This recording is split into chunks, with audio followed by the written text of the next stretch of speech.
Unless you're just allergic to the news, you've probably heard that some things are happening in Syria. But of course that leaves us with a lot of questions, like what will the future of the country be like? Will it just spiral into another civil war? And then of course the most important question, when will the flag emoji change? Now you'd think it's just as simple as the Unicode consortium, the people who are responsible for every single character you see on all of your devices, issuing a statement that the Syrian flag emoji should now look like this instead. However, it's not as simple for several reasons.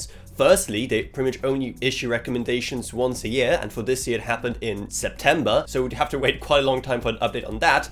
And secondly, even if we didn't have to wait that long, the thing is, Unicode don't do that anyway. When it comes to emojis, the only thing that Unicode do is tell companies, hey, render the regional indicators S and Y as the flag of Syria. They don't tell anyone what that flag is supposed to look like. That is completely down to the companies who actually make those images, you know, your Googles and your Apples and your Samsungs, etc. and etc. And that's even without mentioning the third reason, and that is that Unicode are kind of sunsetting flags in a way anyway, issuing a statement in 2022 that they're just done for the arguments and not really updating flag emoji Unicodes any further. Now usually when a country updates its flag, it can take a while for all of these companies to catch up, and they do it one by one rather than all waiting to do it at once. And it can very much take quite some time. When Mauritania updated its flag with some dazzling new red stripes at the top and bottom in November of 2017, Apple users only got to enjoy it almost a year later with the release of iOS 12.1, while Samsung waited even longer with its shipping with One UI 1.5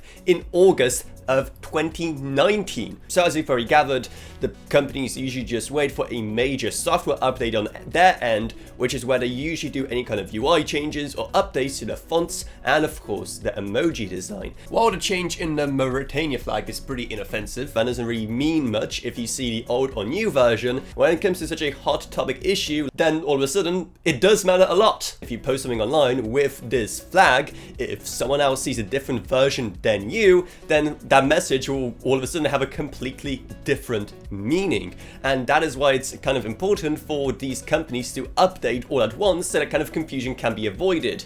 However, they very much don't. There is of course a lot of arguments about what flags should be used and what shouldn't. For example, the French territory of Réunion does officially just use the French tricolour. However, tech companies flip-flop between various different unofficial designs before settling on this one, which is yet again still unofficial and not actually the flag of the territory. And then there's Martinique, which you may have not even heard of before today, where depending on which device you're viewing the flag on, you could see a different version of the flag, because again there's still arguments about which unofficial flag is the most official. And then there's Microsoft, who famously don't render flag emojis at all. Then there's some other controversial examples where there is actually a pretty solid consensus between all of those companies. In the case of Afghanistan, where the Taliban have been ruling for quite a while now, pretty much everyone's character sets will still render the old Islamic Republic flag, given how the new government just isn't recognized internationally at all. Though of course with Syria it's a bit different, where the government is being recognized pretty much everywhere. But I know what you're about to say. You're saying that I missed one of the biggest examples, one of the probably best